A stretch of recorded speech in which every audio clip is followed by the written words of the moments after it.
तिलिचु जाने बाटो सबैभन्दा अप्ठ्यारो बाटो चाहिँ जतिखेर पनि पहिरो जान सक्छ एकदम अप्ठ्यारो बाटो छ यो सिजनमा चाहिँ मान्छेहरू त्यस्तो भिडभाड हुन्छ अत्यन्त हिँड्नुवाला बाटो अत्यन्तै अप्ठ्यारो छ बाटो चिप्लियो भने सिधै तल यस्तो डेन्जर छ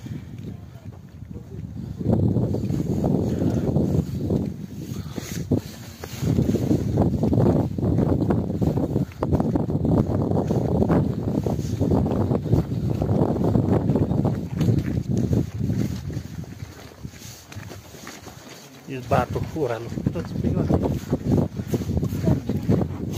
बिस्तारै बिस्तारै